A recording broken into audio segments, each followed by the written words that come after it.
Նստեք։ Մեծարգո պարոն վարչապետ, սիրելի հայրենակիցներ, բարի երեկո բոլորիդ։ Թույլ տվեք ձեր բոլորի անունից ողջունել Հայաստանի Հանրապետության վարչապետ Նիկոլ Փաշինյանին, ով բառացի 1 ժամ առաջ պաշտոնական այցով Լիտվայի վարչապետի հրավերով ժամանել է Վիլնյուս եւ առաջին հանդիպումը Լիտվային տեղի ունենում հայ համայնքի հետ վարչապետի խնդրանքով։ Ես բոլորի շնորհակալություն եմ ուզում հայտնել Կիրակի օրը երեկոյան, ուրեմն տարբեր քաղաքներից Լիտվայի, որ եկել եք Վիլնյուս եւ մասնակցում եք մեր այս հանդիպմանը, պարոն վարչապետ, մի անգամ եւս ձեզ ողջունել եւ խոսքը փոխանցել։ Շնորհակալ եմ շատ, սիրելի հայրենակիցներ, ուրախ եմ շատ այս հանդիպման համար եւ սա իմ առաջին պաշտոնական այցն է Լիտվայի Հանրապետություն եւ ես հույս ունեմ, որ այցը արդյունավետ կլինի։ Ամենայն դեպս պետք է արձանագրել հետեւյալը, որ 2020 թվականի հունիսի 20-ի խորհրդարանական ընտրություններից հետո նկատելի է, որ Եվրամիության եւ Եվրամիության երկրների հետաքրքրությունը Հայաստանի հետ հարաբերությունների հետագա զարգացման առումով մեծացել է, չնայած պետք է խոստովանել, որ այն երբեք էլ փոքր չի եղել եւ այս առումով Լիտվան առանձնահատուկ ակտիվություն է ցուցաբերում եւ փորձում է առանձնահատուկ աջակցություն ցուցաբերել Հայաստանին այդ առումով եւ սա ուրախալի փաստ է, մյուս կողմից էլ պատահական չէ, որովհետեւ Լիտվայի հետ ավանդական կապեր կան եւ կարծում եմ Լիտվան ավելի լավ է ճանաչում Հայաստանը, կապված նաեւ խորհրդային միության ժամանակներում երկու երկրների միջև շատ ակտիվ շփումներ են եղել եւ մենք հույս ունենք, որ այս առումով այցը արդյունավետ կլինի։ Գիտեք, որ մենք հիմա Եվրամիության հետ աշխատում ենք առաջիկա 4 կամ 5 տարիների ընթացքում 2.6 միլիարդ եվրոյի ներդրումային ծրագիր իրականացնելու համար։ Այդ ծրագրերը ունեն մի քանի ուղղվածություն՝ գործարարության զարգացման, տեխնոլոգիաների զարգացման, փոքր եւ միջին բիզնեսի արդյունավետության բարձրացման, թվայնացման, Սյունիքի մարզի կամ Հայաստանի հարավային շրջանների դիմակայունության զարգացման առումով եւ սրանք ծրագրեր են, որոնք մենք շատ կարեւորում ենք։ Պիտի ասեմ, որ մենք արդեն իսկ մեր պատկերացումները ծրագրի վերաբերյալ ներկայացրել ենք Եվրամիության գործընկերներին եւ հիմա հույս ունենք արդեն կոնկրետ առարկայական աշխատանք տանել իրականացման ուղղությամբ։ Իհարկե, այս ծրագրերը պիտի իրականացվեն նաեւ Հայաստանի բյուջեի համաֆինանսավորմամբ։ Մենք հիմա քննարկում ենք 2022 թվականի բյուջեն եւ այդ ծրագրերի մեկնարկը ներառված է բյուջեում։ Իհարկե, ես կարող եմ կռահել, որ ձեզ ամենաշատը հետաքրքրում է այն իրադրությունը, որ հաստատված է կամ արկա է Հայաստանի շուրջ։ Ետպատերազմական շրջանը, գիտեք, շատ ծանր էր մեզ համար, ընդ որում եթե մեծ հաշվով ներքաղաքական իրադրության հետ կապված խնդիրները մենք կարողացանք լուծել, արտաքին միջավայրի հետ կապված խնդիրները շարունակում են շատ լարված մնալ, ընդ որում ես ելի ուզում եմ ընդգծել, որ սա ներքին լարումները հաղթահարելու շատ հետաքրքիր փորձառություններ այն առումով, որ Հայաստանի Հանրապետությունում առաջին անգամ ընտրությունները ծառայեցին ներքաղաքական լարվածությունը հաղթահարելու գործիք եւ որովհետեւ հիմնական պրակտիկան մեր երկրում հակառակն է եղել, որովհետեւ ընտրությունները սովորաբար ներքաղաքական լարվածություն առաջացնելու առիթ են տվել, քան թե հակառակը։ Եվ այս առումով գոհունակությամբ պիտի նշեմ, որ Հայաստանի Հանրապետությունում հանրային հուզումների այն մթնոլորտը, որ մենք ունեինք 2020 թվականի նոյեմբերից մինչև 2021 թվականի հունիս, ըստ էության լուծված է, բայց արտաքին միջավայրի հետ կապված խնդիրները բավականին բարդ են եւ ես պիտի ասեմ, որ միջավայրը Հայաստանի շուրջ շարունակում է մնալ լարված, չնայած այս ամենին մենք որդեգրել ենք Հայաստանի եւ մեր տարածաշրջանի համար խաղ զարգացման դարաշրջան բացելու քաղաքականությունը եւ մենք հասկանում ենք, որ այս գործընթացը խաղաղությունը միայն Հայաստանից չէ կախված, բայց միևնույն ժամանակ մենք շարունակելու ենք այս ուղեգիծը, ինչքան էլ հասկանում ենք, որ ամեն օր տեղի են ունենում իրադարձություններ, որոնց նպատակը հակառակը ապացուցելն է, որ մեր տարածաշրջանում խաղաղությունը հնարավոր չէ, բայց սա մեր ռազմավարական ուղեգիծն է եւ մենք պիտի փորձենք շարժվել այս ճանապարհով խաղաղ զարգացման դարաշրջան բացելը, Հայաստանի ինքնիշխանությունը, պետականությունը եւ տարածքային ամբողջականությունը պաշտպանելը եւ Լեռնային Ղարաբաղի հայության իրավունքները, այդ թվում ինքնորոշման իրավունքը պաշտպանելը մեր կարևոր առաջնահերթություններից է, բայց մենք նաև պիտի անկեղծ խոստովանենք եւ իմանանք, որ այս առաջնահերթությունները պաշտպանելու ճանապարհը կամ ճանապարհին մենք քայլում ենք ըստ էության ականապատ դաշտով եւ այդ ականապատ դաշտով քայլելիս պետք է չափազանց զգուշ եւ շրջահայաց լինենք, ըստ էության ոչ մի բան այս առումով չի փոխվել, որովհետեւ այդ դաշտը միշտ էլ ականապատ է եղել, այլ բան, որ ինչքան այդ ականապատ դաշտի մեջ խորանում ես, այնքան ավելի ականների խտությունն է ավելանում եւ մենք հենց դա տեսանք 2020 թվականի աշնանը եւ ցավոք պատերազմը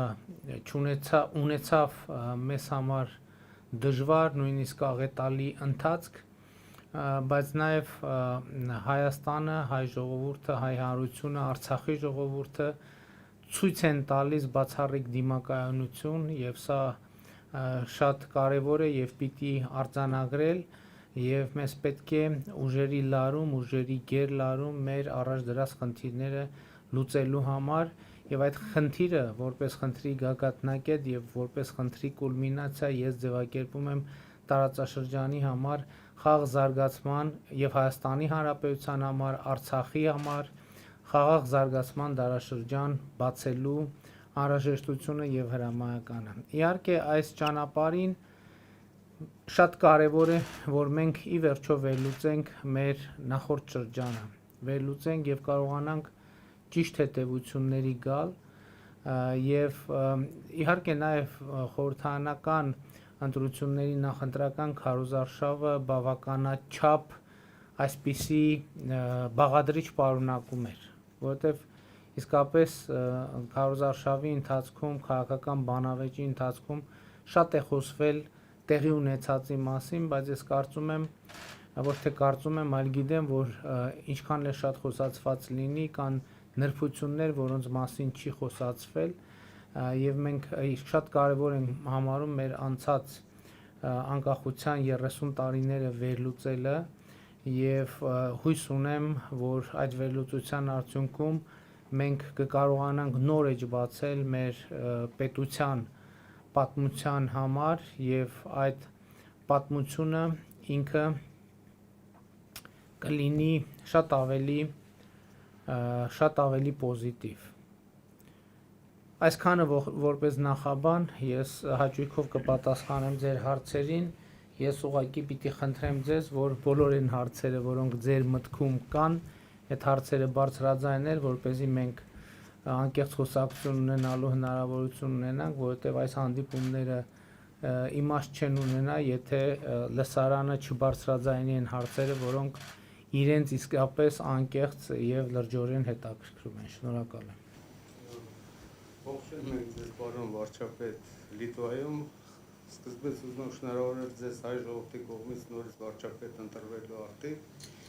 Եվ եթե կարելի է, ես մենք խնդրանք, ոչ իմ կողմից, այլ գյումրեցիների կողմից, չգիտեմ ինչի, իմանալով, որ կարող է ձեր հետ հանդիպում ունենանք, ինձ խնդրեցին ձեզ փոխանցեմ։ Հետաքրքիր է, չէ՞, գյումրեցիները Վիլնյուսում իրանց ասելիքը անպայման Երևանց են, հենց որ համեցեք։ շատ խնդրեցին, որ կառավարությունը ուշադրություն դարձնի ոչ միայն մասնավոր ներդրումների, այլև կառավարական իշխանության կողմից աշխատանքային տեղեր ստեղծելու համար։ Միակ խնդրանքը դա է, որտեղ ասում են ահավոր ձևով ժողովուրդը աշխատանք չլինելու պատճառով լքում է քաղաքը։ Շատ լավ, իհարկե մենք աշխատատեղերի ստեղծումը մեզ համար շատ կարևոր է եւ ուղղակի պիտի պարզ արձանագրենք, թե կառավարությունը ինչպես է խթանում աշխատատեղերի ստեղծումը։ Կառավարության ստեղծած աշխատանքը պաշտոններն են ըստ էության պետական ծառայությունը եւ ես չեմ կարծում, թե որ պետական ծառայության օղակների բազմությունը մեր երկրին որևէ օգուտ կտա։ Մենք ինչ ճանապարհով ենք գնում։ Տեսեք, մենք օրինակ որդեգրել ենք Հայաստանում առաջիկա 5 տարիներին 300 դպրոց, 300 մանկապարտեզ, 500 դպրոց կառուցելու քաղաքականությունը։ 2022 թվականին մենք կապիտալ ներդրումների համար շուրջ 350 միլիարդ դրամ ենք նախատեսել։ Այսօր Շիրակի մարզում շատ լայն թափով իրականացվում է հյուսիս-հարավ ճանապարհի իրականացումը։ Այսօր Գյումրին, գիտեք ինչ, եթե սա այն դեպքերից է, երբ որ կարող ենք ասել, որ 2018 թվականից հետո Գյումրիում շատ մեծ փոփոխություններ են տեղի ունեցել եւ օրինակ ես ձեզ մի դեպք, մի բան պատմեմ։ Վերջերս մի առիթ կար եւ ես ոչ նախապես պլանավորված ձևով պիտի Գյումրի գնայի եւ ինձ աշխատակազմից տեղեկացրին, որ Գյումրիում հյուրանոցի ազատ համար չկա, որպեսզի կարողանանք մենք այնտեղ գնալ, գիշերել եւ հաջորդ օրը այլ աշխատանքով զբաղվել։ Ես նկատի ունեմ նաև տուրիստական այն ակտիվությունը, որ կա Գյումրիում, նաև մարդկանց համար հնարավորություն է։ Մենք տեսեք, մենք ինչ ենք ուզում, որն է մեր պատկերացումը։ Մենք ոչ թե ուզում ենք աշխատատեղ ստեղծենք ուղակի, որովհետև ասում են, կառավարության ստեղծած աշխատատեղը հիմնականում դրանք բյուջետային հիմնարկներ են։ Ասենք պետք է կառավարման ինչ որ օղակ ստեղծենք, նախարարություն ստեղծենք, նախարարության մասնաճյուղ ստեղծենք եւ իմիջիալոց ասեմ, բայց դա էլ ենք անում մենք։ Գյումրիում օրինակ հիմա ձևավորվում է Շիրակի մարզում եւ Լոռվա մարզում, ստեղծվում է բարեկային ոստիկանություն, որտեղ մի քանի 100 բոլորովին նոր աշխատատեղ է ձևավորվում, ընդ որում բավականին բարձր աշխատավարձով։ Եվ մենք հիմա այդ բարեկային ոստիկանությունը փորձում ենք բոլորովին նոր չափանիշներով ստեղծել, միջազգային չափանիշներին համապատասխան ծառայություն ենք ուզում ստեղծել եւ նաեւ ուզում եմ ձեր ուշադրությունը հրավիրեմ, որ այս աշխատանք չնայած արդեն ընդունելությունը ավարտվել է, բայց Շիրակի մարզում նաեւ այսպիսի գործընթացներ են տեղի ունենում։ Վերջերս մի քանի տեղ արտակարգ իրավիճակների նախարարության փրկարար ծառայության ջոկատների նոր շենքեր գործարկվեցին, բայց ընդհանուր առմամբ բացի պետական տեղերից մեր նպատակն է միջավայր ստեղծել, որտեղ եթե տուրիստները շատանան Գյումրիում, այս տարի ընդամենը մի ամիս առաջ նորովի շահագործման հանձնվեց Գյումրիի օդանավակայանը, որը դուք տեսեք ընդհանրապես կոവിഡ്ը մեզ շատ խանգարեց, արդեն ես չգիտեմ, այդ չվերթը չէ, 2020 թվականի հունիսին էր առաջին չվերթը նախատեսված, Ryanair ընկերությունը արդեն չվերթներ էր նախատեսել, արդեն տոմսերը վաճառված ամեն ինչ, այսինքն տեսական չէր։ Այսինքն երբ որ Ryanair-ը սկսեր Գյումրի եւ մենք այդ ընթացքում կարծում եմ բավականին աշխատանք արվեց, որպեսզի Գյումրին պատրաստ լինի Եվրոպայից տուրիստներ ընդունելու։ Եվ այս process-ը իհարկե պիտի բերեր եւ կբերի նոր աշխատատեղերի ստեղծման։ Հիմա արդեն ինձ ասցին, ես չգիտեմ դա հայտարարվել է թե չի, ինձ ասցին, որ Aeroflot-ն է սկսելու թռնել Գյումրի։ Այս ամեն ինչը նկատի ունեմ, մեր ընկալումը հետեւյալն է՝ ստեղծել հնարավորություն մարդկանց համար, որպեսզի իրենց ստեղծարար ընդունակությունները կարողանան իրացնել։ Սա է ճիշտ ճանապարհը, որովհետեւ պետության կողմից ստեղծված աշխատատեղը մենք այս Շիրակի եւ Գյումրիի հետ կապված չի, բայց ընդհանուր տեսեք 2 օր առաջ շատ բան գործարք տեղի ունեցավ, երբ որ Հայաստանի կառավարությունը, Հայաստանի Հանրապետությունը 2000 թվականից հետո առաջին անգամ սեփականություն ունի, փայաբաժին ունի Հայաստանի ամենախոշոր ձեռնարկությունում, Զանգեզուրի պղնձամոլիբդենային կոմբինետում։ Այս պահին 15%, բայց մենք հույս ունենք, որ մեր փայաբաժինը ժամանակի հետ կավելանա եւ մեր սա ուղղակի բան չի, ուղղակի փայաբաժնի արք ու վաճառք չի, սա մի մեծ ներդրումային ծրագիր է եւ այդ ներդրումային ծրագիրը իրականացվելու է կառավարության աջակցությամբ եւ մասնավոր ընկերության կողմից։ Մենք ինչ ենք ուզում անենք, մենք ուզում ենք, որ տեսեք Հայաստանը այսօր երբ որ Հայաստանի արտահանման կառուցվածքը ուսումնասիրենք, կտեսնենք, որ մի հսկայական մասը ուղղակի խտանյութ է։ Այսինքն խտանյութ, որը օրինակ Եվրամիությունն է հիմնականում արտահանվում, որտեղ դրանից ձուլում են պղինձ։ Մենք ուզում ենք, որ Հայաստանում պղնձաձուլարան ստեղծվի։ Պղնձաձուլարանը հազարավոր աշխատատեղեր են։ Երբ որ Հայաստանում պղնձաձուլարան ստեղծվի եւ պատրաստի պղինձ ունենանք, Հայաստանում խորհրդային միության ժամանակներից օրինակ կաբելի գործարան ա եղել, հիմա ֆոտովոլտային կայանների հետ պանելների արտադրություն կա եւ այլն, այս ներդրումային ծրագրի շրջանակում տարբեր գնահատականներով առաջիկա տարիներին 5-6-7 տարվա ընթացքում մինչև 5000 աշխատատեղ կստեղծվի նոր։ Այսինքն ես նկատի ունեմ դա այդ հարցը մեր ամենօրյա ուշադրության կենտրոնում է, բայց տեսեք կառավարությունը ինքը չի գնում ասում ես պղնձաձուլարան եմ կառուցում։ Ոչ կառավարությունը փնտրում է եւ գտնում է գործընկեր, որը դա կանի, որովհետեւ ընդ որում նաեւ փորձը ինչա ցույց է տալիս մասնավորը ավելի էֆեկտիվ է այդ գործը անում կառավարության աջակցությամբ եւ այս բոլոր գործընթացները գնում են եւ առաջիկայում այսպիսի գործընթացներ ելի տեղի կունենան, այնպես որ ոչ միայն Գյումրիում, այսօր Սյունիքի մարզում մենք ամեն ինչ անում ենք գործարարությունը խթանելու համար։ Աշխատանքային խումբ է ստեղծվել, որը արդեն 1 միլիարդ չէ, 1 միլիարդ բացի պետական բյուջեով լրացուցիչ նախատեսված 1 միլիարդ դրամի, դա մոտ 2 միլիոն դոլարից ավել է,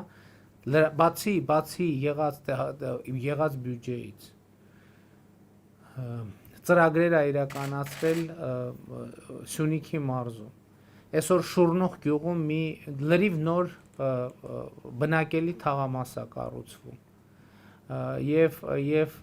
այս ամեն ինչ աշխատատեղեր են, որովհետև շինարարության վրա են մարդիկ աշխատում եւ այլն եւ այդպես շարունակ։ Իհարկե կորոնավիրուսը մեզ շատ մենակ մեզ չի, ամբողջ աշխարհում։ Բայց 19 թվականի մեր տնտեսությունը այնպիսի մեծ թափ էր հավաքել, մենք 2019 թվականին Եվրոպայի տարածաշրջանում ամենամեծ տնտեսական աճը ապահովված երկիրն ենք եղել եւ դա միջազգայինորեն հայտարարվել է եւ 2020 թվականի հունվար-փետրվար ամիսներին մենք 9%-ից ավել տնտեսական աճ ունեինք բայց կորոնավիրուսը 20 թվականը շատ վատ տարի ստացվեց մեզ համար եւ 21 թվականն այնպես չի որ լավ տարի է եւ հույս ունենք որ քայլ-քայլ կհաղթահարենք բոլոր տիպի ճգնաժամերը։ Պարոն վարչապետ, քանի որ դուք ասացիք անկես խոսակցություն լինի, ես երկու հարց ունեմ, որը վերաբերում է մեր հարևաններին։ Իրանի հետ կապված։ Իրանը միշտ դուք եք հանդիպել նախագահի հետ Իրանի միշտ այնպիսի տպավորություն է ստեղծել, որ եղբայրական հարաբերություններ են, շատ լավ հարաբերություններ են, բայց վերջերս իրանական մեծադաշտում անընդհատ գնում են տեղեկություններ, որ հակաիրանական կոալիցիա է ստեղծվում Ռուսաստան, Թուրքիա, Ադրբեջան եւ չգիտեմ ինչի, նաեւ Հայաստան։ Իրանի Իսլամական Հանրապետությունում հանրապետության հետ մենք ունենք շատ ջերմ հարաբերություններ եւ դուք տեղյակ եք, որ եւ Իրանի Իսլամական Հանրապետության նախագահ Ռայիսին պաշտոնը ստանձնել է օգոստոսին, ես էլ ընտրություններից հետո պաշտոնը ստանձնել եմ օգոստոսին եւ մենք օգոստոսից հետո 2 անգամ հանդիպել ենք։ Այսինքն այս փաստը ինքնին ցույց է տալիս, թե մենք ինչքան ենք կարևորում Իրանի Իսլամական Հանրապետության հետ հարաբերությունները եւ այո ճիշտ եք, իմիջիայլոց դա նորություն չի։ Եվ նորություն չի ինչը, որ կան այնուամենայնիվ որոշակի շրջանակներ, որոնց հաջողվում է ժամանակ առ ժամանակ Իրանի մամուլում հրապարակել նյութեր հետեւյալ կոնտեքստով, որ Հայաստանը ներգրավված է ինչ որ դավադրությունների մեջ Իրանի Իսլամական Հանրապետության դեմ։ Եվ սա կարծում եմ, սա ես ասում եմ ձեզ համար, որովհետև Իրանի Իսլամական Հանրապետության մեր գործընկերները վստահ եմ սա գիտեն, որ Հայաստանի Հանրապետությունը երբեք չի ներքաշված եղել եւ երբեք չի ներքաշվի դավադրության մեջ ընդդեմ Իրանի Իսլամական Հանրապետության, որովհետև մեզ համար այդ հարաբերությունները չափազանց կարևոր հարաբերություններ են եւ ես ուզում եմ ասել, մենք չենք մոռանա երբեք, կարծում եմ հայ ժողովուրդը չի մոռանա երբեք, որ 90-ականների սկզբին Իրանը ըստ էության Հայաստանի համար եղել է կյանքի ճանապարհ եւ սա մի այնպիսի հիմք է մեր հարաբերությունների համար, որ Հայաստանի Հանրապետությունը չի կարող դավադրության մեջ ներքաշվել Իրանի հետ։ Այլ բան, որ օրինակ Իրանի հետ մեր տնտեսական հարաբերությունները շատ դեպքերում խոչընդոտվում են այն պատժամիջոցների պատճառով, որոնք գոյություն ունեն։ Եվ պիտի նկատեմ, որ ոչ միայն Հայաստանը, այլև աշխարհում ընդհանրապես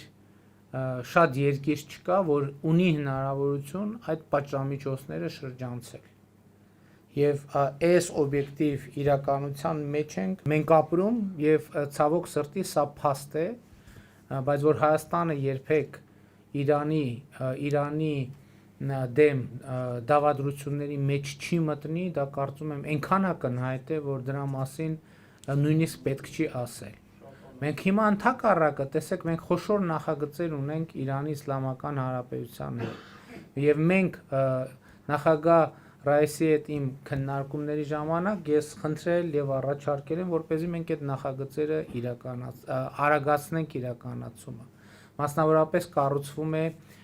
դեպի Իրան 3-րդ էլեկտրագիծը բարձրավոլտ, որը կառուցում է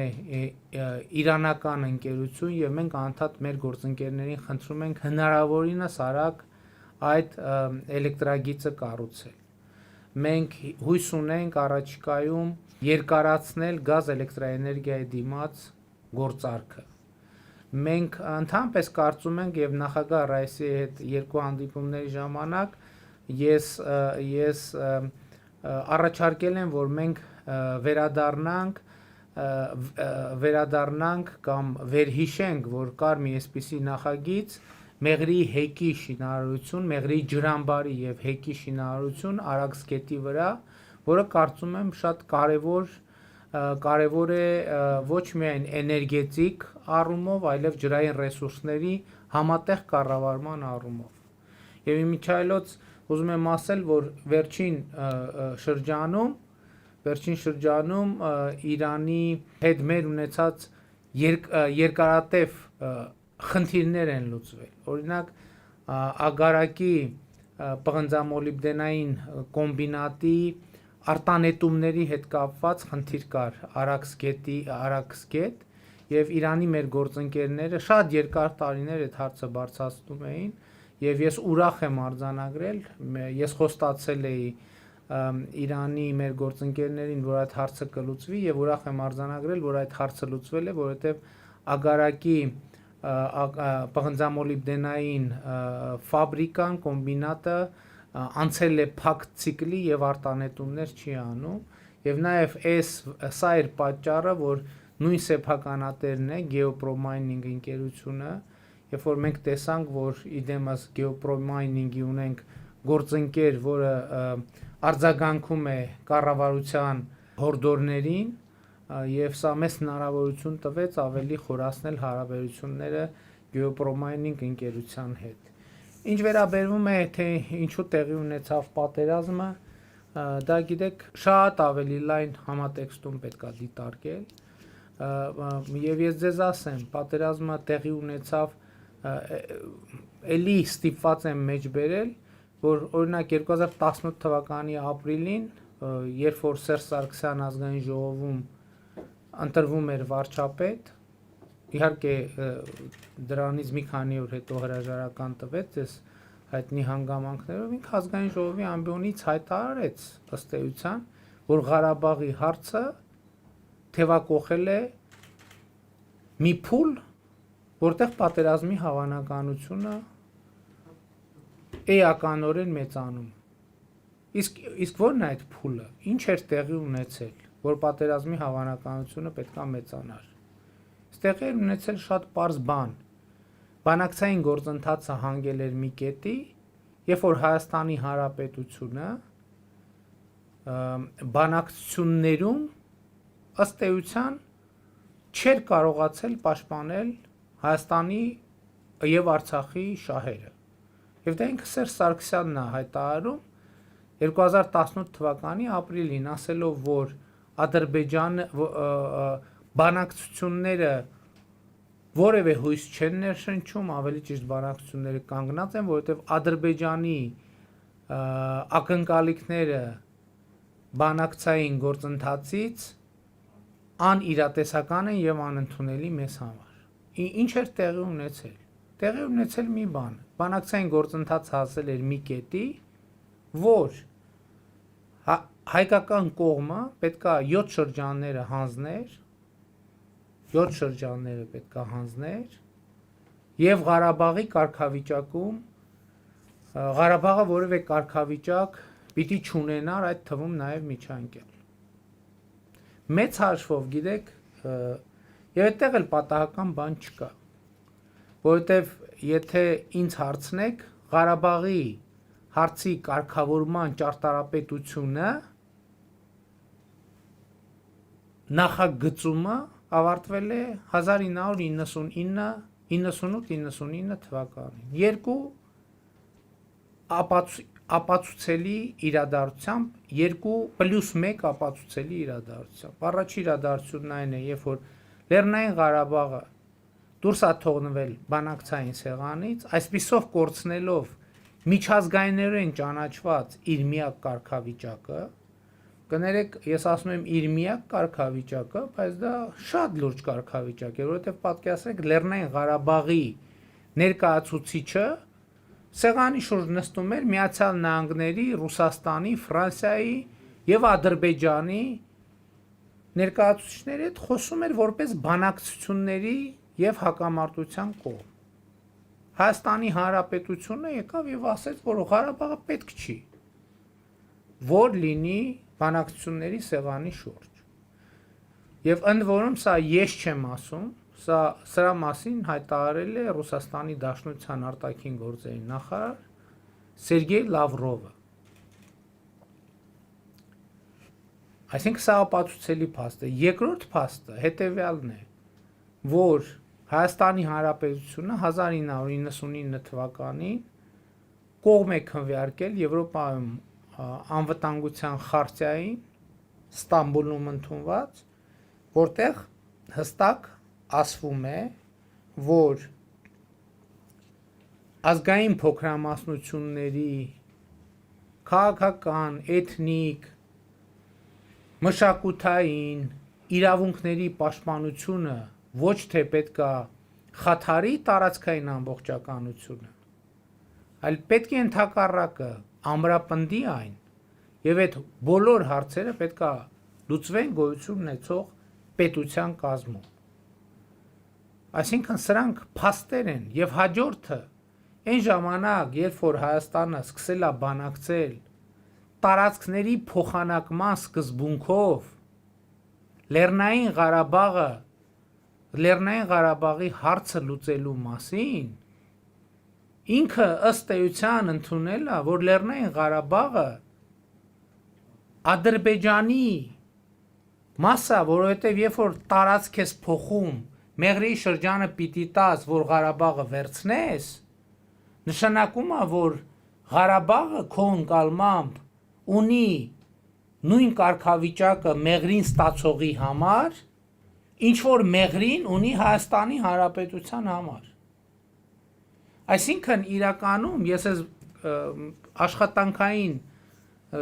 մեր քննարկումներում մեր թիմակիցներին ասում եմ, բայց էլի տենց կարող եմ համարել, որ երևի պետք է նաև այդ բանի մասին ասել, հրապարակային ասել այդ մասին։ Մենք իրականում այն բանակցային գործընթացը, որ տարվել է, իմ ժամանակակից բառապաշարով դա եղել է fake բանակցային գործընթաց, fake։ Ինչու՞։ Որովհետև երբ որ փորձ էր արվում իբր տարածքը միտեղ ընդունվում էր, որ Լեռնային Ղարաբաղի հարցը պետք է լուծվի ազգերի ինքնորոշման սկզբունքով, Հայաստանում եւ Արցախում մեծ էյֆորիա էր սկսվում։ Մինչդեռ նույնիսկ այդ պարագայում շատ բան չկար, ինչու, որովհետեւ այն բանակցությունները տեղի են ունենում հետևյալ սկզբունքի վրա՝ ազգերի ինքնորոշում, տարածքային ամբողջականություն եւ ազգերի ինքնորոշում։ Եվ գիտեք, որ Ադրբեջանի մեկնաբանությունն էր, որ ազգերի ինքնորոշում պետք է տեղի ունենա տարածքային ամբողջականության շրջանակներում։ Ինչի են իրանք այդպիսի բան ասում, որտեղից հնարավորություն ունեին այդպիսի բան ասելու։ Հենց իմ հիշատակած 99 թվականի Ստամբուլյան Եվրոպայում անվտանգության Ստամբուլյան խարտայի վրա հենվելով այնտեղի բանաձևն է, որ ասում է ազգի ինքնորոշումը իրավունքը պետության տարածքային ամբողջականությունը չպիտի խաթարի։ Եվ այդ ճարտարապետությունը այն ժամանակ արդեն նախագծվել է, թե ոնց պետքա լուծվի Ղարաբաղի հարցը։ Իսկ ինչու ավելի շուտ չի լուծվել բանի սկզբունքով, ասենք պատերազմը ինչու է տեղի ունեցել 2020 թվականին։ Ես դրա մասին էլ եմ նախկինում մի քանի անգամ խոսել։ Նախ մենք պիտի հիշենք, որ 2016 թվականին արդեն այդ զանգը հնչել էր, ընդ որում մենք պետք է իմանանք 2016 թվականի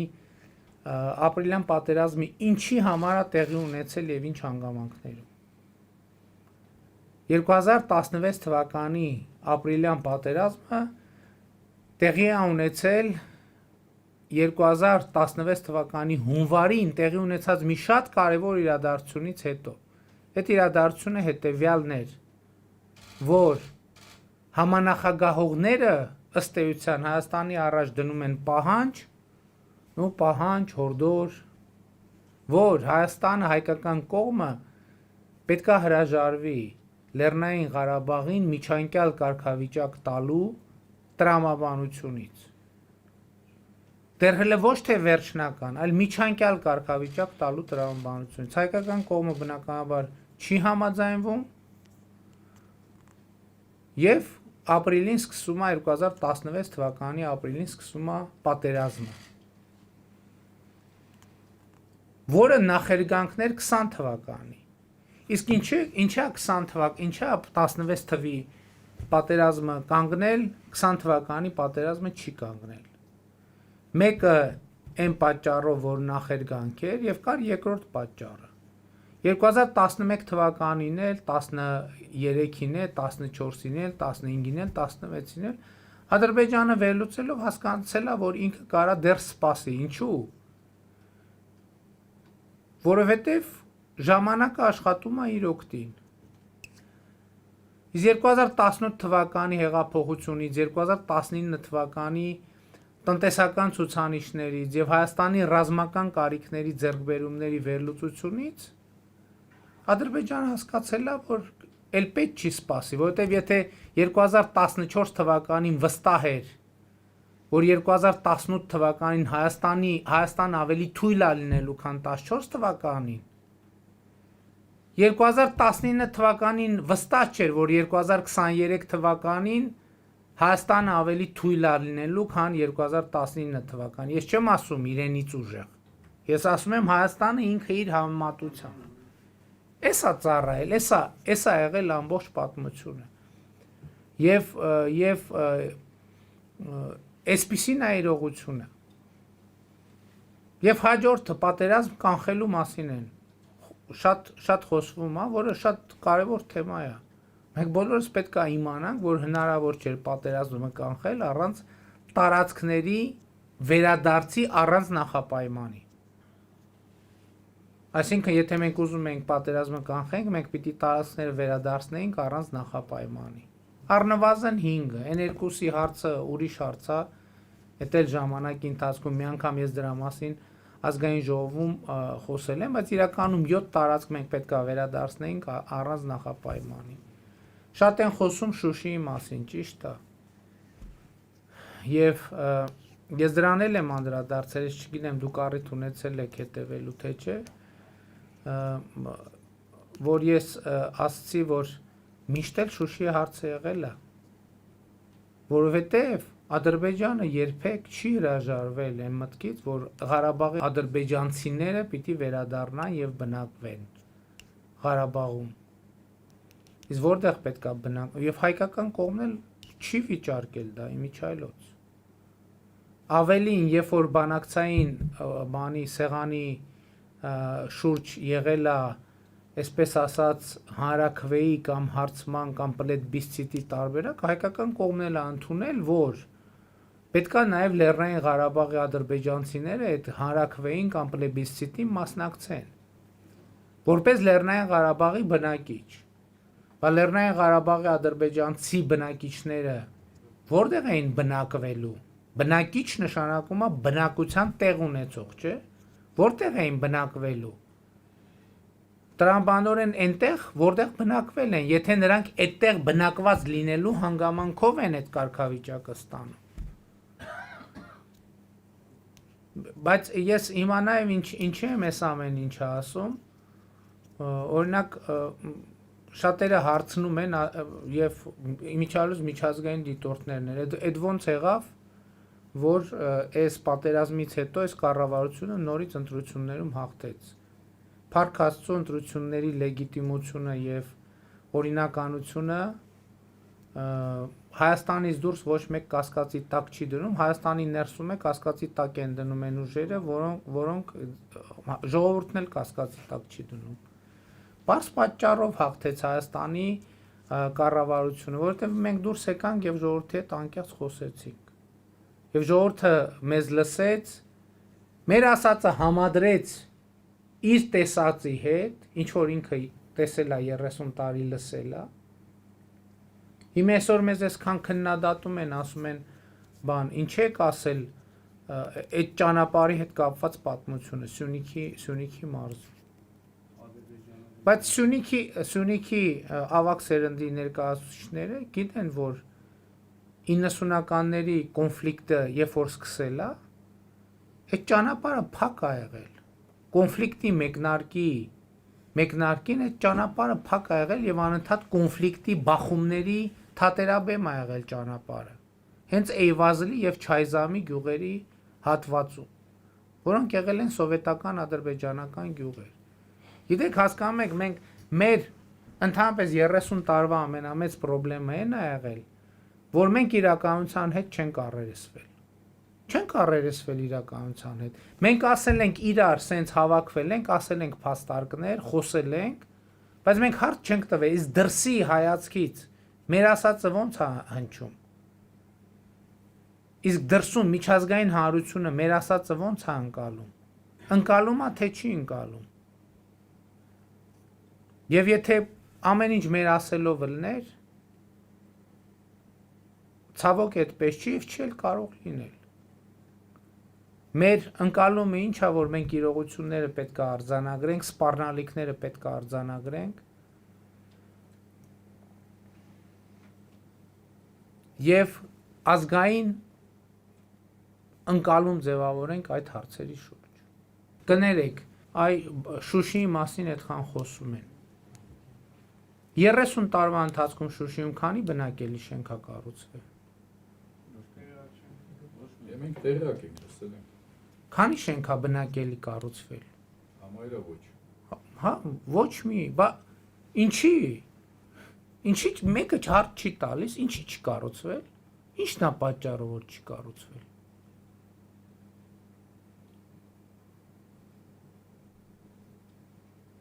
Համարվել է որպես ադրբեջանական։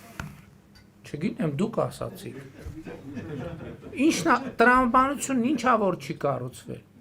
Ասենք փող չեն ունեցել այդ մարդիկ։ Վերջ, ակնհայտ է պատասխանը։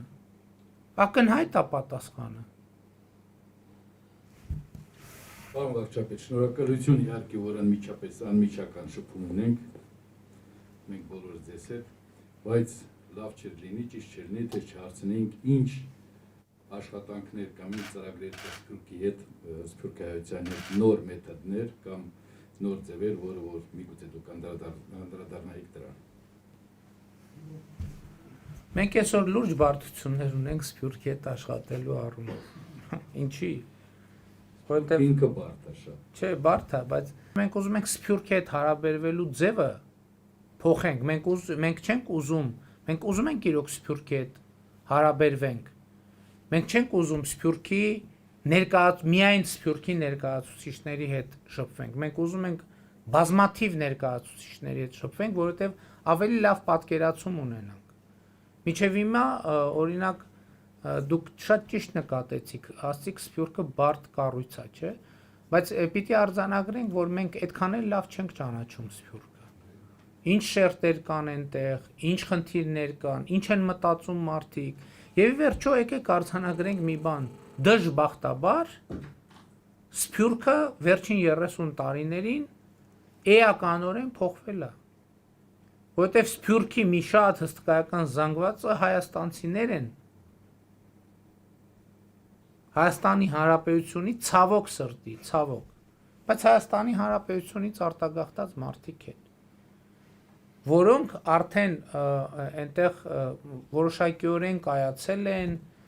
արդեն ունեն որոշ հնարավորություններ, ստեղծում են նաև կազմակերպություններ եւ ուզում են Հայաստանի կառավարության հետ խոսելու, շփվելու հնարավորություն ստանան։ Եվ մենք լեգիտիմ ենք համարում այդ ձգտումը, որովհետև պատկերացրեք, մարդիկ հազարավոր հայերի ներկայացնող կազմակերպություն, ուզում է Հայաստանի կառավարության հետ շփվի, մենք ասում ենք, չէ, չենք շփվում ձեզ հետ։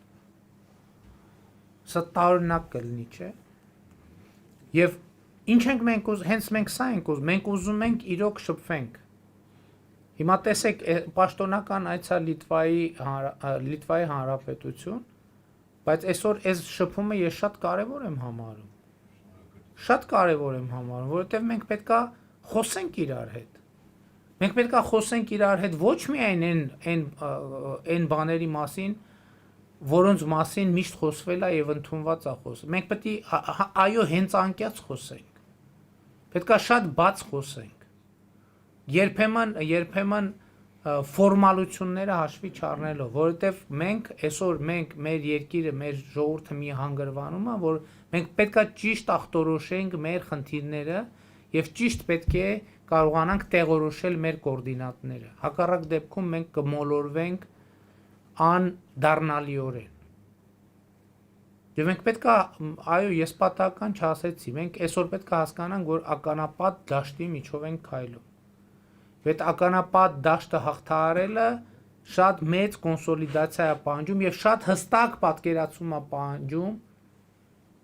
կոորդինատների, որտեղ են գտնվում եւ ուր են գնում եւ ուր են ուզում հասնել։ Այս առումով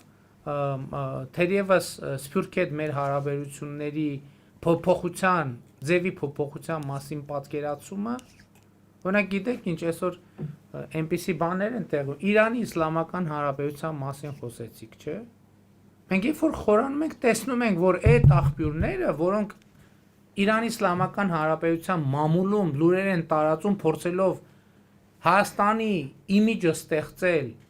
որպես թշնամական երկիր Իրանի հետ, ցավոք սրտի շատ դեպքերում Իրանի որոշակի հայկական շրջանակներն են դա անում, որոնք Հայաստանում ունեն ընդդիմադիր քաղաքական որոշակի ուղղվածություն։ Ինչ են շահելու։ Չգիտեմ, այս վերջերս խորհրդանում էլ քննարկում եղավ, այնտեղ Իրանի Իսլամական Հանրապետությունում գրում են, որ մենք ենք,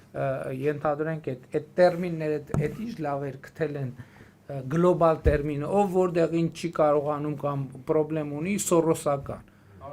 Սորոսական։ Իրանի մամուլում ասենք օրինակ դաշնակցական շրջանակները են անում, պատկերացնում են ստեղծում, որ Հայաստանում սորոսական կառավարություն, լավ էր գոնե խորհրդանում վերջերս քննարկում եղավ, պարզվեց, որ ամենամեծ սորոսականը դաշնակցական հեռուստաընկերությունն է, որը $100,000 գրանտ է ստացել Սորոսի գրասենյակից։ Այսինքն հասկանում եք, այս բանը, այս գործելակերպը, որովհետև այս դեպքում այն ինչ որ ասվում է, չի ասվում է Հայաստանի, չի խփում միայն Հայաստանի կառավարությանը երևի ամենակիչն է խփում։ Խփում է Հայաստանի անվտանգության շահերին։ Գնում են Իրանի մամուլում նյութ են տպում, որ Հայաստանի կառավարությունը գաղտնի պայմանավորվածություն է ձեռք բերել, որ Սյունիքի մարզը հանձնելու է։ Հասկանում եք դուք սա ինչ է նշանակում։ Վեր են կենում մի երկու հոգի էլ կան,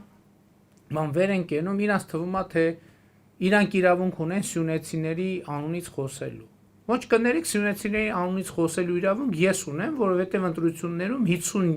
53 եւ այսինքն բացարձակ մեծամասնություն եմ ստացել Սյունիքի մարզում, որպես վարչապետի թեկնածու։ Ես կարամ սյունեցիների անունից խոսամ։ Ոնց կարա ասենք ենթադրենք ընտրությունները մեզ պարտված քաղաքական ուժի ներկայացուցիչները գան ասեն սյունեցիները մտածում են, սյունեցիները ինչ մտածում էին ընտրությունների ժամանակ ցույց տվեցին։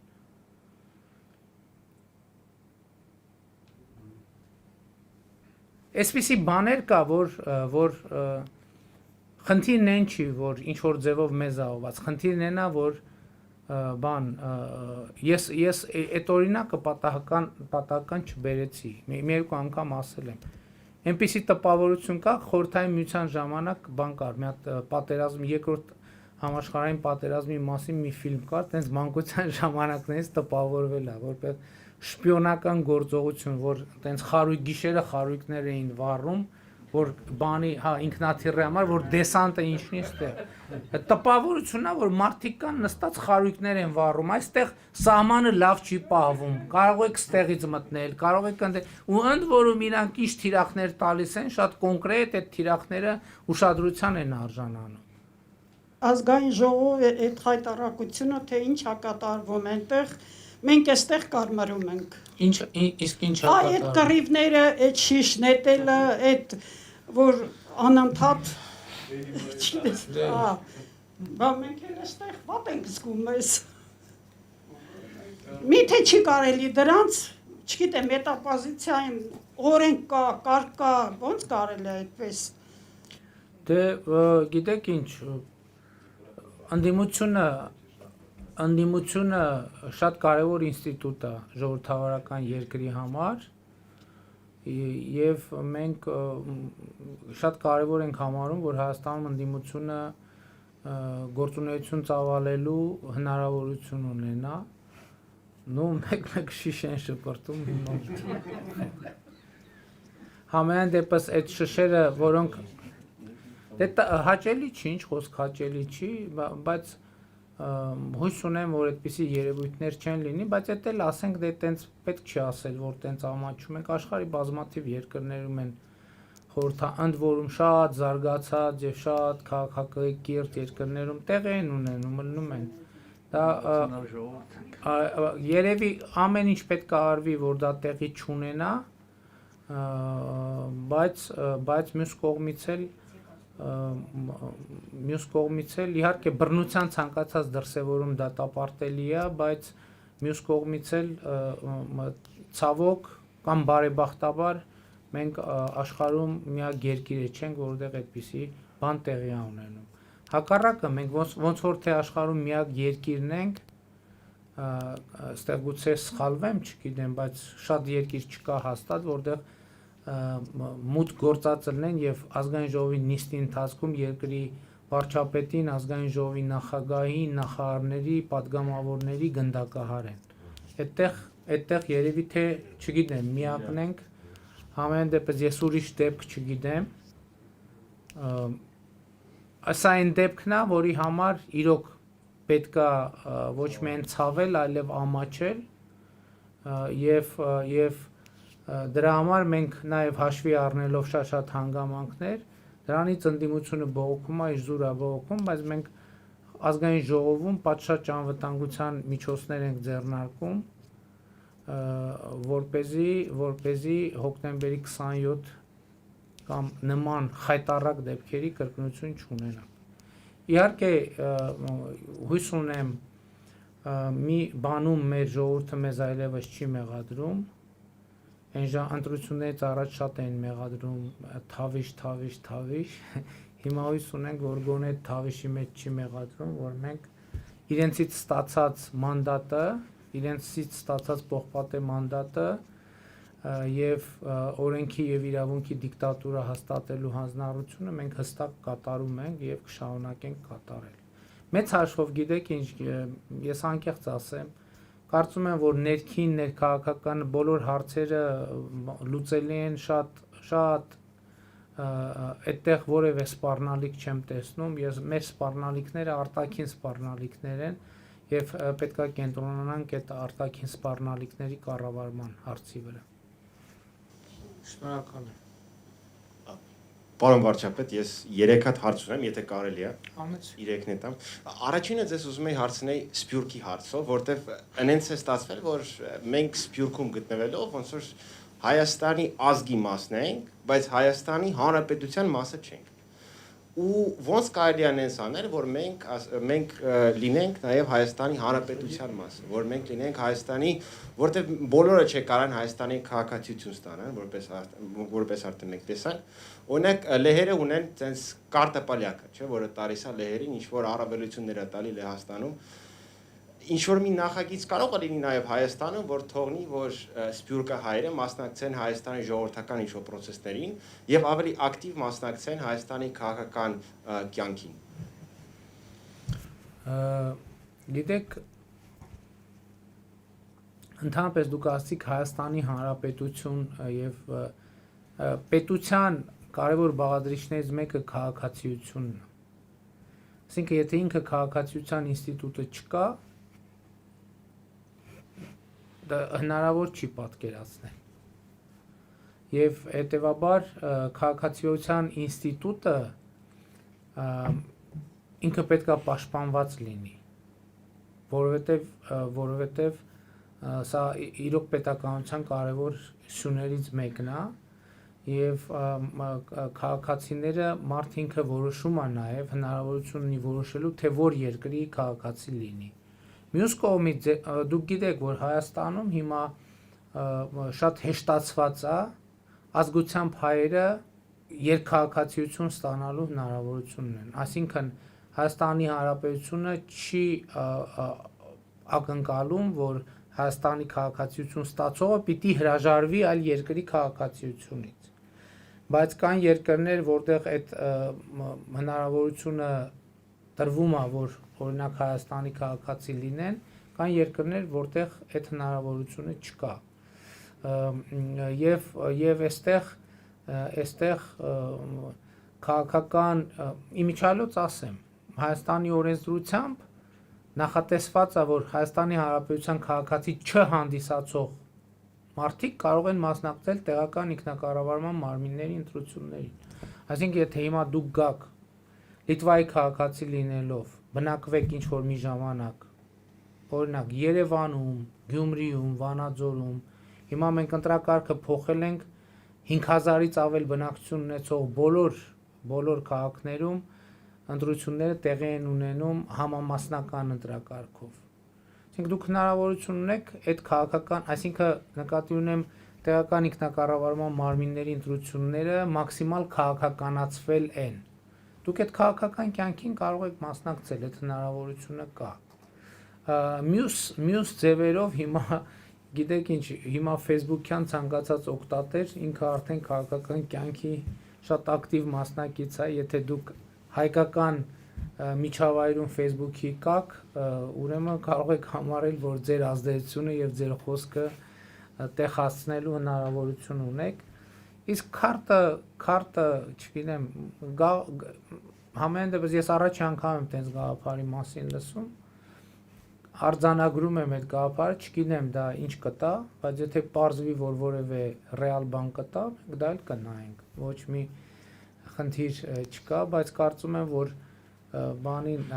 մեզ հայերիս քարտ առանձնապես պետք չի, որովհետև մեր հայ լինելը մեր սենց ճակատին դաջված է, որ տեն չի լինում, որ օդանավակայանում մեկ է մի 100 մետրից մարդ եք տենում, ասում եք հայ է հաստատ, որովհետև պարզվում է իրոք հայ է։ Հա, շատ բան, մենք հիմա ծրագիր ունենք շատ կարևոր, իգործ ծրագիրը, որով Սփյուռքի մասնագետներին հրավիրում ենք Հայաստանում աշխատելու եւ ինչ այլոց արդեն մենք այդ ծրագրով եկած մարդ ունենք, որ փոխնախարարի տեղակալա նշանակվել, նախարարի խորհրդականա նշանակվել եւ էկոնոմիկայի նախարարությունում գործակալության ներդրումների հետ կապված գործակալության ղեկավարը նշանակվել եւ կան մարդիկ, որոնք այլ տարբեր աշխատանքների են նշանակվել, նենց որ այդ մեխանիզմը կա։ Շատ լավ, շնորհակալություն։ Մեկ էլ այսպիսի հարց ունեի, ինչպես ենք մենք ինչ քայլեր են ձեռնարկում եւ ձեռնարկվելու են իրոք այսպիսի քայլեր, որ մեր պաշտպանական համակարգը դիվերսիֆիկացիա լինի, այսինքն թե որ մենք միայն մի պետությունից կախված չլինենք, այլ նաև ուրիշ պետությունները լինեն մասնակից մեր պաշտպանական համակարգին։ Գիտեք, Հայաստանը հավաքական անվտանգության պայմանագրի անդամ երկիր է, բայց այնպես չի, որ մենք միայն հապկի շրջանակում ենք անվտանգության ոլորտում համագործակցում,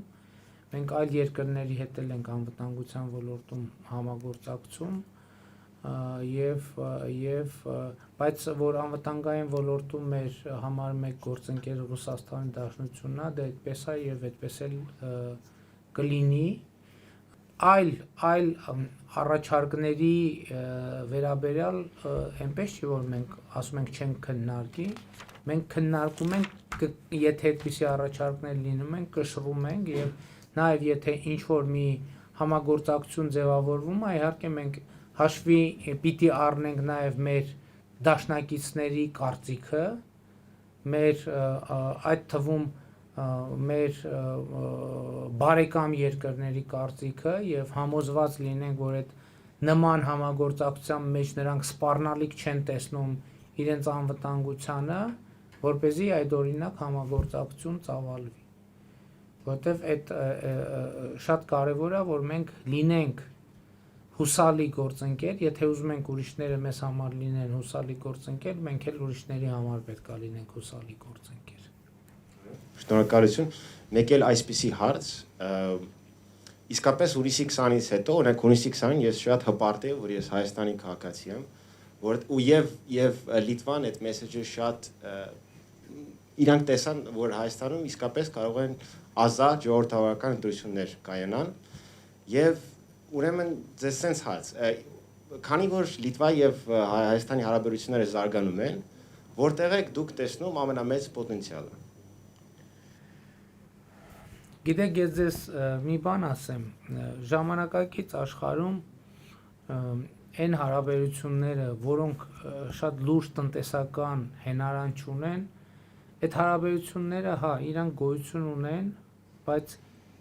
կշռի առումով իրանք ծանրակշիռ չեն դառնում։ առանց տնտեսական բաղադրիչի ժամանակակից աշխարհում ոչ մի չնայած երբեք էլ չի եղել։ Եվ մենք եթե ուզում ենք որևէ երկրի հետ հարաբերություն զարգացնենք, պետք է տնտեսական հարաբերությունները զարգացնենք։ Առաջին հերթին, ասենք, փոխադարձ առևտրի ծավալը։ Մենք ինչքան առևտուր ենք անում իրար հետ։ Օրինակ Լիտվայի հետ մեր առևտուրը շատ փոքր է, սիմվոլիկ մակարդակի առևտուր է։ Եվ մենք այստեղ էլ մեզ կովիդը շատ խանգարեց, որովհետև Վիզեր ընկերությունը նաև անցյալ տարի հասցրեց, չէ՞ մի քանի հատ թռիչք արեց։ Չհասցրեց։ Հա։ Հիմա էստա, որովհետև տեսեք, ընդհանրապես ինչ ենք մենք այսքան ավիա փոխադրումների ոլորտը կարևորում։ Որովհետև տնտեսական հարաբերությունները սկսում են մարդկանց հարաբերություններից։ Երբ որ մարդիկ ունեն հաղորդակցվելու, ինչ որ հարցեր քննարկելու եւ ներդրումներ անելու փոխադարձ հնարավորություններ։ Եվ ես կասեմ հետեւյալը, այո, շատ լավ է, իհարկե հունիսի 20-ի ընտրությունները այդ առումով շատ կարևոր են եւ ես կարծում եմ, որ հունիսի 20-ին ընտրությունները կայանալու փաստը եւ ես ուրախ եմ, որ մենք քաղաքական կամք ունեցանք գնալ այդ ճանապարհով, որովհետև դա ակնհայտ, բայց հեշտ որոշում չէր։ Եկեք օրինակ հարց կար իսկ ինչքանով վերահսկելի հնարավոր կլինի պահել իրավիճակը այդ մթնոլորտում ընտրությունների ժամանակ։ Եվ ես այստեղ ուզում եմ արժանին մատուցել մեր իրավապահ մարմիններին, որոնք այդ խառը վիճակում շատ ընտրությունների ընթացքում մենք ընդհանրապես միջադեպ չունեցանք, չէ՞։ Պատկերացնում եք, այդ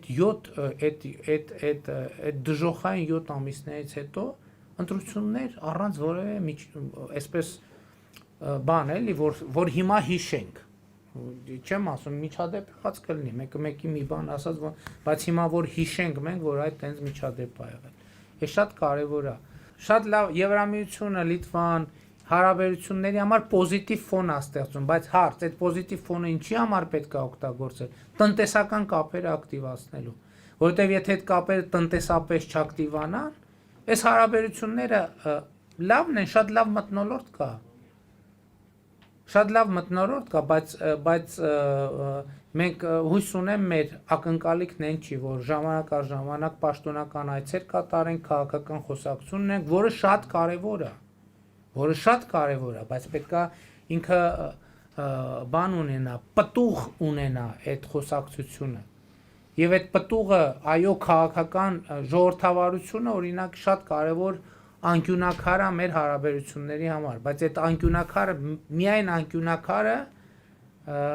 կարևոր է, բայց ինքը միայն անկյունակարը շատ բան չի նշանակում, այդ անկյունակարը պետքա կառույց ունենա իր շուրջը։ Այդ կառույցը տնտեսական կապերն են։ Ընդ որում կարելի է բարձր նշաձողեր չդնել ի սկզբանե։ Տեսեք, եթե ավիա փոխադրումներ հաջողվեց փորձել զարգացնել туриզմը։ Туриզմը իր հետևից այդ համատեքստում փորձ անել փոքր համատեղ ներդրումներ անել։ Եվ այլն եւ այդպես շարունակ։ Եվ տեխնոլոգիաների հիմա մենք պետքա Հայաստանի տրանսպորտային եւ լոգիստիկ խնդիրներ ունի, որը հույս ունեն, որ մենք կլուծենք առաջիկայում, բայց նաեւ լավ լուրն է նա, որ հիմա նաեւ տեխնոլոգիական արտադրանքը շատ դեպքերում ինքը տրանսպորտային խոչընդոտ ընդհանրապես չունի, որովհետեւ կարելի է ինքնաթիռով արտահանումներ անել եւ այլն։ Հետևաբար ոչ միայն Լիտվայի այդ բոլոր ուղղություններով, եթե մենք ուզում ենք արտաքին հարաբերությունները ամրացնել, դա պետք է ամրացնել տնտեսական կոմպոնենտով։ Եվ իմիջայլոց էլի տենց մեր մեջ ասած։ Նույն Ղարաբաղի հարցի հետ կապված։ Մենք ինչ խնդիր ենք ունեցել։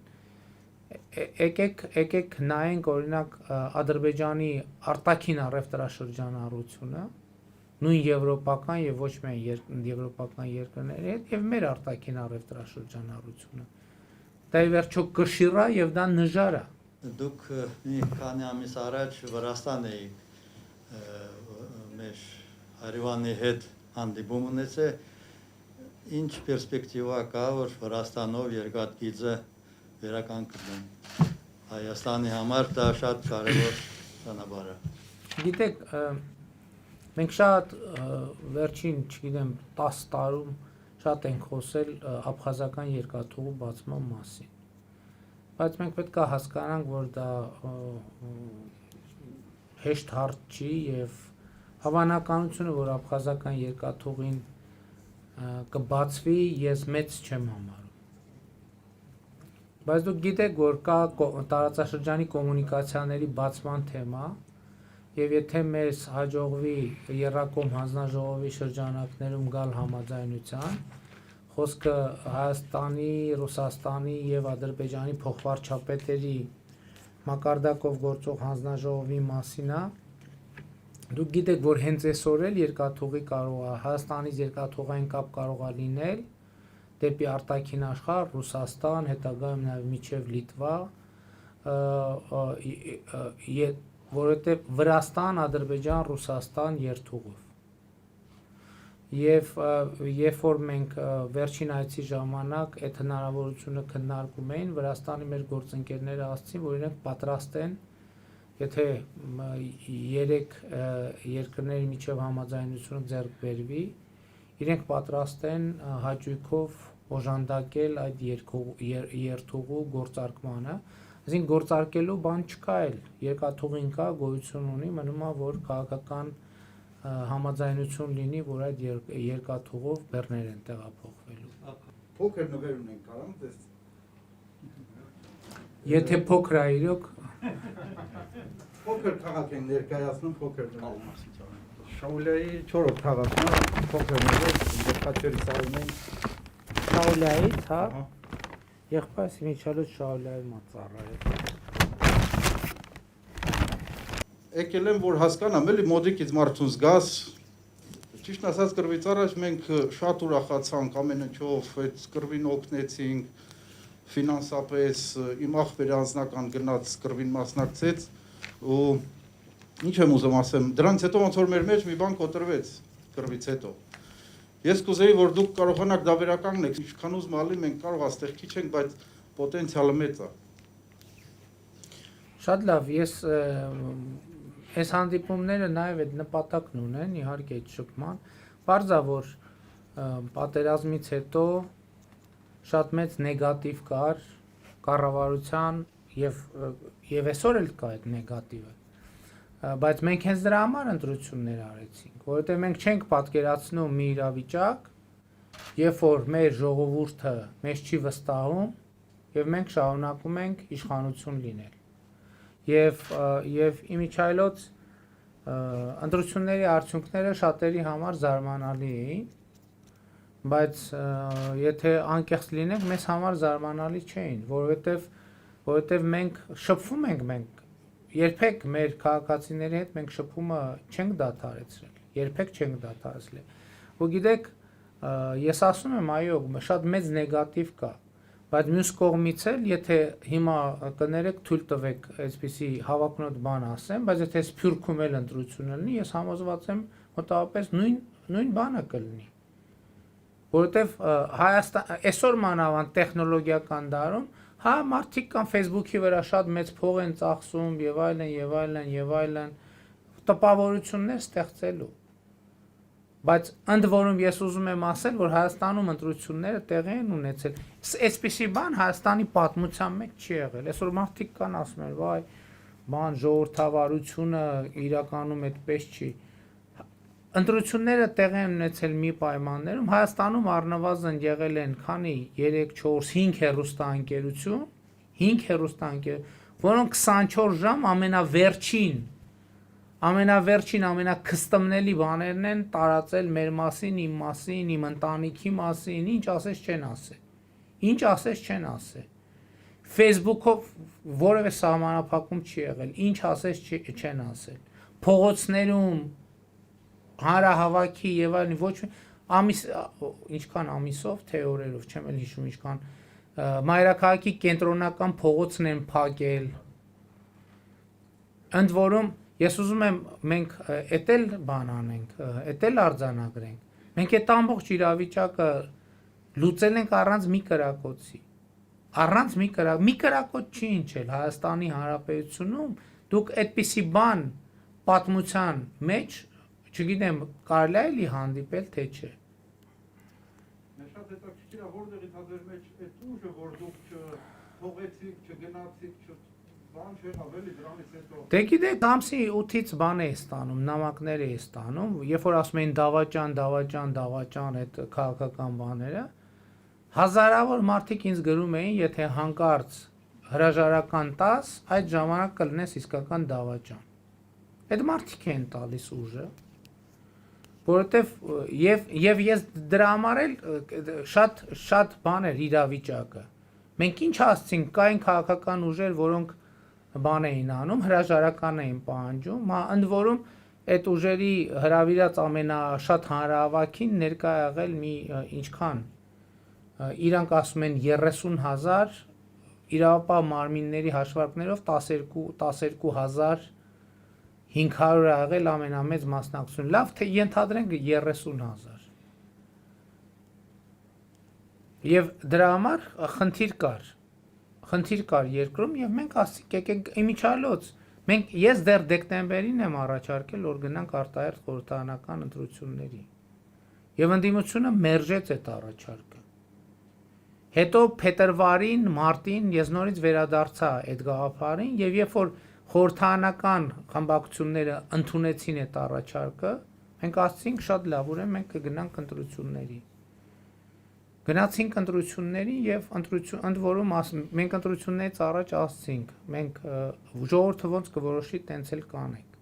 որտեւ ինչի հրաժարական ինչի չգնացի որտեւ այդ բանը այդ իշխանությունը մենք ժողովրդից ենք ստացել ես չէի կարող այդ իշխանությունը տալ որևէ մեկին բացի ժողովրդից մենք շատ հստակ ձևակերպված դիրքորոշում ասել ենք իշխանությունը ժողովրդից ենք ստացել որևէ մեկը հույս չունենա, որ այդ իշխանությունը մենք կտանք իրան, քաղաքական ուժը լինի, խմբավորում ով ուզում լինի, մենք այդ ժողովրդը իշխանությունը կվերադարձնենք ժողովրդին, ժողովուրդը թող որոշի ումա տալիս, ում տա, մենք ասել ենք բազմիցս ես ինքս էլ հայտարարել եմ, ասել եմ ժողովուրդը ինչ որոշում կայացնի, մենք հնազանդ ենթարկվելու ենք այդ որոշմանը, որովհետև դա մեր սկզբունքն է եղել միշտ Որպես ընդդիմադիր ես իմ գործընկերների հետ պայքարել եմ առաջին հերթին դրա համար, որ ժողովուրդը իշխանություն ընտրելու հնարավորություն ունենա։ Եվ մենք կարողացել ենք դա սկզբունքային պահել։ Ընդ որում ուզում եմ հիշեցնել, որ մենք ընտրությունների գնացինք մի պայմաններում, որ իրանք որը մեկը համաձայն չէր, այտենց մեզ իշխանությունից հեռացնի։ Առնվազն գնդակահարություն։ Հա մենք ասացինք Մենք ասացինք, եթե ժողովուրդը որոշի, որ պետքա գնդակահարի, թող որոշի, բայց ժողովուրդը այլ բան որոշեց։ Մենք ասում էինք, թող ժողովուրդը մեր դատը անի, եւ ժողովուրդը արեց մեր դատը։ Եվ ինչի արեց, որովհետեւ տեսավ ժողովուրդը, որ մենք ճիշտ ենք ասում, անկեղծ ենք ասում, ազնիվ ենք ասում, չենք խաբում իրան ոչ մի բանում։ Որտեվ ժողովուրդը գիտի, թե ինչ է տեղի ունեցել 30 տարի բանակում։ Ժողովուրդը գիտի, թե ինչ է տեղի ունեցել, հա, ասում եմ, բա Շուշին Շուշիում ինչի շենքեր չէին կառուցվում։ Ինչի չէին կառուցվում։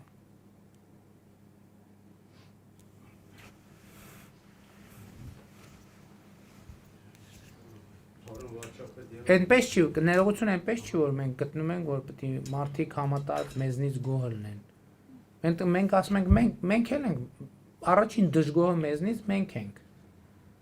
Բայց մյուս կողմից թող ասեն, իսկ ինչ պետք է անեինք։ Դուք բերել եք բանակցային գործընթաց հասցրել եք մի կետի, որ այդ տարածքները առանց նախապայմանի պետք է վերադարձվեր եւ Ղարաբաղի որևէ կարգավիճակից հրաժարվելով։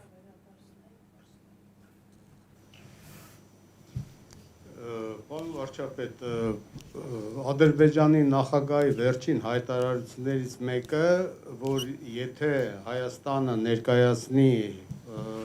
ականապատման դաշտերի Ղարաբաղի քարտեզները Ադրբեջանը adekvat քայլի կդիմի։ Ինչ եք մտածում, ինչ adekvat քայլի մասին է Ալիևը խոսում։ Դա նորից 15-20 հայ զինծառայող վերադարձնելն է։ Տեսեք, ամբողջովին։ Ադրբեջանի նախագահը հայտարարել է, որ ինքը պատրաստ է ինձ հետ հանդիպել, եւ ես ասեմ, որ ես դեռ, եթե չեմ սխալվում, հուլիսին եմ հայտարարել, որ մենք պատրաստ ենք եւ բարձր եւ բարձրագույն մակարդակում հանդիպել, այսինքն այդ թարգմանաբար նշանակում է եւ արտգործնախարարների մակարդակով եւ վարչապետ նախագահ մակարդակով պատրաստ ենք հանդիպել եւ ես նաեւ վերջերս ՄԱԿ-ի գլխավոր ասամբլեայում ունեցած ելույթում հայտարարել եմ, որ Լեռնային Ղարաբաղի հարցը սպասում է իր լուծմանը եւ ես կարող եմ ասել, որ մի քանի անգամ արդեն ողջունել ենք ԵԱԿ Մինսկի խմբի համանախագահների հայտարարությունը, որտեղ նրանք խոսում են, արձանագրում են Լեռնային Ղարաբաղի հակամարտությունը լուծելու անհրաժեշտության եւ այս նպատակով խաղաղ գործընթացը վերականգնելու անհրաժեշտության մասին եւ այս համատեքստում իհարկե ինչպես նախկինում ես հայտարարել եմ, հիմա էլ եմ հայտարարում, որ պատրաստ եմ հանդիպել Ադրբեջանի նախագահի հետ ձեր կոնկրետ նշած հարցին կարող եմ տալ հետեւյալ պատասխանը։ Այդ ենթադրվող առաջիկա հանդիպմանը ես պատրաստ եմ ինձ հետ տանել այն քարտեզները, որոնց մասին խոսք է գնում, իսկ խոսք է գնում այն քարտեզների մասին, որոնք Հայաստանի եւ Ադրբեջանի զինված ուժերին իրարից չեն բաժանում, այսինքն դրանք ռազմական, գործնական, անվտանգային նշանակություն չունեն, այլ ունեն միայն հումանիտար նշանակություն, որովհետև գտնվում են Ադրբեջանի զինված ուժերի թիկունքում։ Ես պատրաստ եմ մեր ունեցած բոլոր քարտեզները ինձ հետ տանել եւ Ադրբեջանի նախագահին կոչ եմ անում իր հետ բերել մեր բոլոր գերիներին։ Բայց դուք վստահում եք Ալիևին, Ինչ առումով։ որ նա իր խոսքը կպահի։ Ես ասում եմ, ես պատրաստ եմ քարտեզները բոլորը տանեմ եւ ակնկալում եմ ինքն էլ թող մեր բոլոր գերիներին բերի այդ հանդիպման վայր։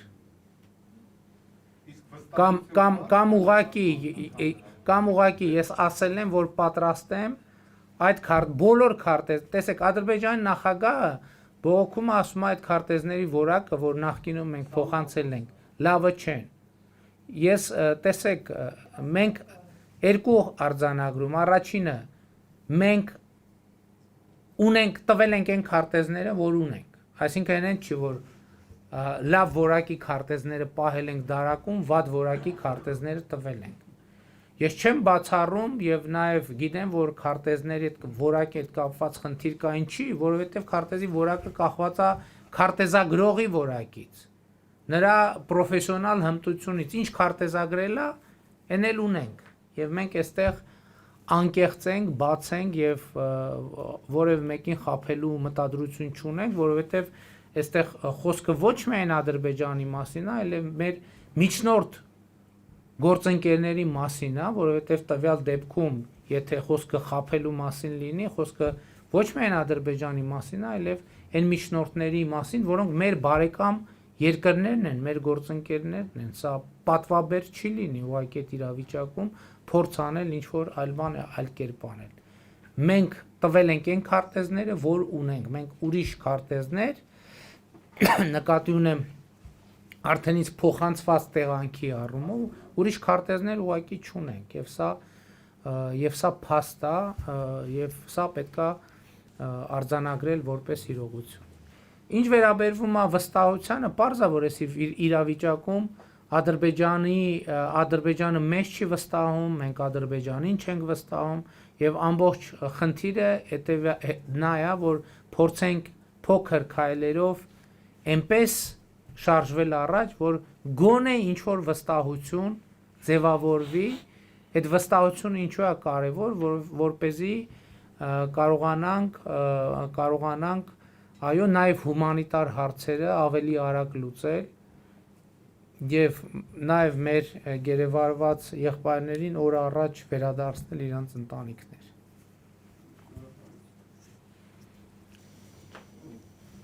Բարի երեկո, բարի գալուս Լիտվա, պարոն վարչապետ։ Շատ ուրախ ենք, որ եկել եք, բնականաբար շարունակելով այդ թեման բնականաբար ցավալի էր, պատերազմը երբ որ սկսվեց, բոլոր հայերը Լիտվայի, բոլորը մասնակցեցին թե հոգով, թե իրենց քայլերով, թե դրամային իրավիճակով, բայց եւ մենք շատ գոհ ենք եւ շատ լավ ստացվեց Հայաստանում, որ ընդունում ենք Հայաստանի ժողովրդի կամքը եւ շնորհավորում ենք ձեզ, որ վարչապետ եք հիմա, բայց կյանքը գնում է առաջ եւ որ ասեցիք ինչով կարող ենք մենք փոքր ենք Լիտվայում, մեր համայնքը փոքր է, բնականաբար Միացյալ Նահանգների կամ Ֆրանսիա չես համատի, բայց մենք շատ հզոր ենք, ասեմ, որ իմանաք ու մենք պատրաստ կանգնած ենք, ինչ որ բանով եթե պետք լինի։ Չէ ուզում հարց տալ, բայց մի քանի հատ հարցերով ինձ մի բան հետաքրքիր, ասենք բժշկական ոլորտում հետաքրքիր է, ինչ նախագծեր ունեք, ոնց եք պատկերացնում ապագա Հայաստանի բժշկությունը, նկատի ունեմ սեփական ապահովագրությունը եւ պետպատվերը, ինչ քանակային կարող է քանակային տոկոս, հետո խոսք օրինակ աշխատավարձից ինչ տոկոսային հարաբերությունով գնում է պետպատվերին, եւ ինչպես է պատկերացնում դա, որովհետեւ ինչքան ես լսում եմ հիվանդանոց կառուցելը բժշկության սիստեմա եւ կոպիտ ասած մենեջմենտի հետ այդպես մեծ կապեր չունի։ Ոնց է պատկերացնում դա։ Շնորհակալություն, ինչպես ասում են, սա այն դեպքն է, որ պետք է ասել, որ ճիշտ հարցը ճիշտ տեղում է հնչում, որովհետեւ այս այցի ընթացքում մենք պատրաստվում ենք Լիտվայի հետ ստորագրել հուշագիր առողջապահության ոլորտում համագործակցության վերաբերյալ եւ առաջիկայում մեր կառավարության եւ խորհրդարանի պատվիրակություն այցելելու Լիտվա, որպեսզի Լիտվայում առողջապահության ապահովագրության ներդրման փորձը ուսումնասիրի, որովհետեւ մենք մեր նախընտրական ծրագրում գրել ենք, որ 2023 թվականից նաև Հայաստանում պատրաստվում ենք ներդնել առողջապահության ապահովագրությունը, այնպես որ այս իրավիճակում պատրաստվեք, որ էսա մերոնք են ձեզ հարցեր տալու եւ ոչ թե դուք եք, որտեվ իմացա որ դուք մասնագիտությամբ բժիշկ եք եւ Լիտվայում այդ համակարգին ծանոթ եք, մենք հիմա ուզում ենք Լիտվայի փորձը ավելի լավ ուսումնասիրենք, տեսնենք ինչքանով է նա այդ փորձը համահունչ Հայաստանի իրավիճակին, բայց ես պիտի ասեմ նաև, որ վերջին տարիներին առողջապահության ոլորտում շատ էական փոփոխություններ են տեղի ունեցել եւ ես օրինակ շոշափելի դեպքը կուզենայի նշել, որ վերջերս մենք մի քանի միլիարդ դրամի ներդրում իրականացրինք Սուրբ Գրիգոր Լուսավորիչ բժշկական կենտրոնում, որը այդ մասշտաբի թերևս միակ պետական հաստատությունն է, բժշկական հաստատությունն է, եւ որտեղ ժամանակակից ախտորոշման սարքավորումներ չկային, բայց մենք պետական միջոցներից այնտեղ ժամանակակից բոլոր պահանջներին համապատասխանող ախտորոշիչ կենտրոն ենք ստեղծել եւ կարծում ենք, որ իհարկե մասնավոր հատվածը առողջապահության ոլորտի շատ կարեւոր է, բայց պետք է լինի նաեւ պետական հատված առնվազն գների կարգավորման վրա որոշակի ազդեցություն ունենալու համար եւ նաեւ ուզում եմ ընդգծել, որ մենք վերջին տարիներին պետական նախ առողջապահության ոլորտին տրամադրվող գումարներն ենք էականորեն 30%-ով ավելացրել ենք եւ պետպատվերն ենք ավելացրել Տիկին Ավանեսյանը առողջապահության նախարարն Հայաստանի Հանրապետության եւ տեսեք Այս վերջերս շատ մեծ աղմուկ եղավ այն բանի, որ պետպատվերի միջոցները սպառվել են եւ այլն, մարդիկ փորձ էին անում դա քաղաքական սկանդալ դարձնել, բայց պետք է հասկանալ, ինչ է տեղի ունեցել։ Նախկինում Հայաստանում կար մի հատ մեծ խնդրեմ։ Մարդիկ բժշկի չէին դիմում։ Չէին դիմում բժշկի, դիմում էին այն ժամանակ, երբ որ արդեն բանը բանից անցած էր լինում։ Եվ սա բնականաբար շատ լուրջ խնդիրներ էր առ։ Ինչի չէին դիմում մարդիկ, որովհետև գիտեն, որ բժշկի դիմեն պետք է ծախս անեն։ Իսկ իրանք այդ ֆինանսական միջոցները չունեն։ Իսկ երբ որ մենք պետպատվերի շրջանակները լայնացրինք եւ մարդկանց ցույց տվեցինք, որ ոչ միայն ախտորոշման նրանք ովքեր հնարավորություն չունեն, ոչ միայն ախտորոշումը կարող են իրականացնել պետական բյուջեի հաշվին, այլև հետագա բուժումը շատ հիվանդությունների դեպքում, մարդը հասկացավ, որ մենակ ախտորոշումով էլ չի լինում, մարդը ասում է լավ գնացի, ասենք իմ մոտ հիվանդություն ախտորոշվեց, բայց հետո ոնց եմ բուժելու։ Իսկ հիմա տեսնում են, որ եւ կախտորոշվի եւ կբուժվի պետության կողմից, եւ այդ զսպանակը, որ երկար տարիներ սենց զսպվել է, միանգամից բացվեց եւ մարդիկ գնացին դեպի բժշկական հաստատություններ մեծ ծավալով, կանխատեսվածից ավելի մեծ ծավալներով եւ այդ հնարավորություններից լիարժեք օգտվեցին։ Այդ որ այդ հսկայական միջոցները սպառվել են, դա ճիշտ է, հիմա իմիջիայլոց մենք լրացրել ենք, չէ՞, ամեն ինչ, լրացուցիչ միջոցներ ենք տրամադրել։ Դա լավ բանի նշան է նաեւ, նշանակում է մարդիկ ռեալ գնացել են, բուժվել են, այդ իրանց պետության կողմից իրենց առաջարկող ծառայությունը, ռեալ ծառայությունը, մարդիկ գնացել են, ստացել են այդ ծառայությունը։ Բայց իհարկե առողջապահության ապահովագրությունը անխուսափելի քայլ է եւ մենք հիմա նաեւ ինքնաթիռի մեջ այդ հարցն ենք քննարկում, բայց դեռ այդպիսի հստակ որոշումներ չունենք, կուսումնասիրենք Լիտվայի փորձը, այլ երկրների փորձեր կտեսնենք, թե ինչքանով է համադրելի դա մեր փորձի հետ եւ որոշում կայացնենք եւ իհարկե ձեր նման մեր հայրենակիցների ներգրավվածությունը շատ կարեւոր է, շատ ուրախ ենք, որ դուք էլ կարող եք այդ թեմայով մեզ խորհրդատվություն տալ եւ մենք շատ ուշադիր կլինենք ձեր տված խորհուրդները կփորձենք մաքսիմալ օգուտը քաղել ձեր փորձառությունից։ Ես ուզում եմ շնորհակալություն հայտնել մեր բոլոր հայրենակիցներին այս միջոցառմանը քննարկմանը մասնակցելու համար։ Պարոն վարչապետ, ձեզ շնորհակալություն եւ առաջարկում եմ, որպեսզի այս երեկոն համարենք փակված, վարչապետը ունի դեռ էլի աշխատանքային ծրագրի մեջ ունի հանդիպում։ Շնորհակալություն ձեզ։